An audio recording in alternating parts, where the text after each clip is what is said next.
Question number 13. 13 right here, new question. Waving so Sarah can see it. She scrolls around to create timestamps. We do timestamps every single Friday for the Q&A, which you can always check back a few hours after the stream, and you will see timestamps below. You can bounce around, find just the questions you want. Good chance for me to remind you guys that on the website, BibleThinker.org, everything's free. Everything's free on the site. And we have two search features. One lets you just search videos in general. One's called the clip search feature. Now, if you type a term into the clip search feature, or a word or a couple words, it will search for exactly a moment in a video where I've dealt with a particular question. Maybe you've tried to ask a question and it hasn't gotten through the Q&A. That might be because I've already answered it. This is part 75, by the way. And we have it cataloged there, and we can bring you to it using the clip search feature on BibleThinker.org. And it will only cost you nothing. All right, question number 13. Malcolm T says, and there aren't even ads on the site, guys. Like, it's not a money-making thing. I just want to bless you, minister to you. All right, Malcolm T says, why would God give us the desires of our hearts? Psalm 37:4. If the heart is deceitful above all things, Jeremiah 17:9. Great question. So Jeremiah 17:9, we'll start with that. It says, the heart is deceitful above all things and desperately sick. Who can understand it? This is a huge warning to us. You can't follow your heart. It doesn't mean everything your heart thinks is, it just means your heart is deceitful. There's lies that you tell yourself from within. And so you need God to be testing us. He'll be the one who tests even our hearts. You can't just say, well, my heart's clean, therefore my life is good. Well, your heart might be deceitful. God will one day search your heart and mind and perfectly test and know you. God will judge you.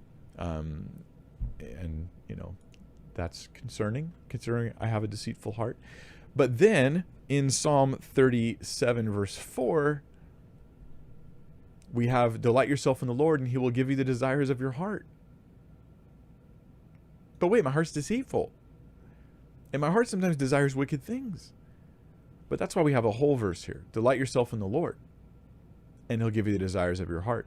See, the person whose heart is delighted in maybe selfishness or carnality or wickedness, and their heart is delighted in evil, they're not going to get the desires of their heart. But the one who delights themselves in the Lord, they will be given the desires of their heart. What's that? The Lord. I desire the Lord and his glory. I desire his will to come to pass. And I desire a good future.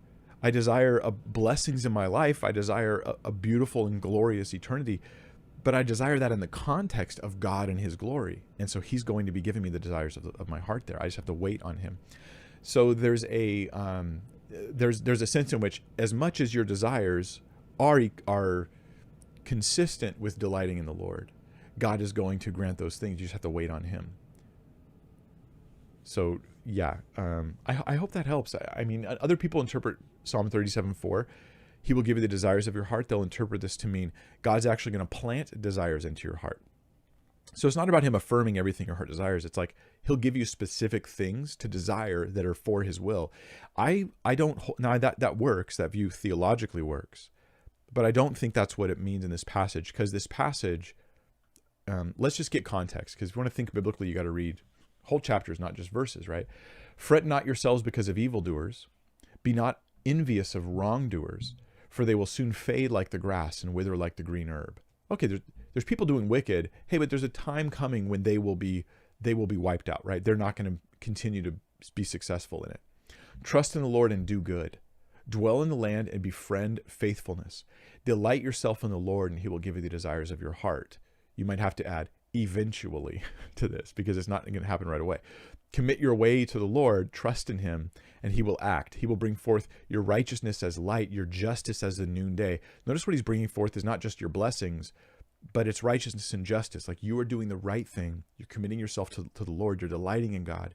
And eventually he will fulfill those good things that you're waiting on and hoping for.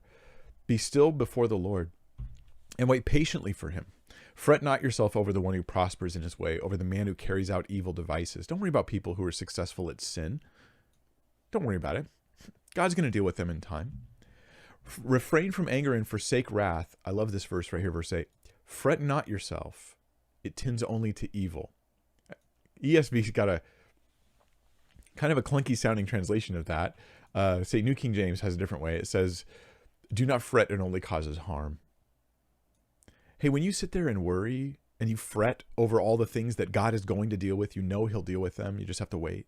When you're anxious about those things, it just hurts you. It just causes harm. I like that. It's a good reminder.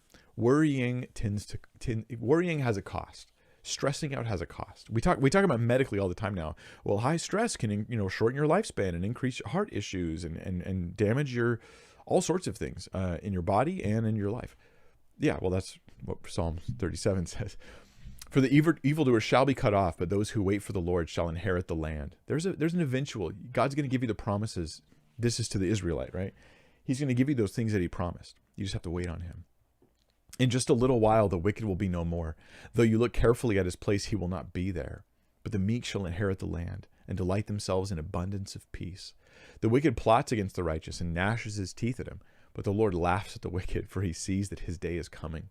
The wicked draws the sword and bends their bows to bring down the poor and needy, to slay those whose way is upright. Their sword shall enter their own heart, and their bows shall be broken. Right? God's going to put a stop to their schemes. Better is the little that the righteous has than the abundance of many wicked. That's the person who delights in God. I'd rather have a little bit as I'm honoring Christ and wait on him for future glory than have these pleasures now that come at the cost of ungodliness, right? This is a lot of like political people and corporations end up thriving, and not everyone, but many of them end up thriving because they have ungodly practices. Like that's how they get success. And the people who stay the course and do right end up with less stuff, right? Smaller tables with less food on them, that kind of thing. For the arms of the wicked shall be broken, but the Lord upholds the righteous. The Lord knows the days of the blameless, and their heritage will remain forever. They are not put to shame in evil times. In the days of famine they have abundance. But the wicked will perish. The enemies of the Lord are like the glory of the pastures. They vanish. Like smoke, they vanish away. Right? Pastures after it rains, super green and beautiful, and then a few days later it's all dry. At least that's California. The wicked borrow, which is, by the way, similar to Israel. The weather here is similar to there. The wicked borrows but does not pay back, but the righteous is generous and gives.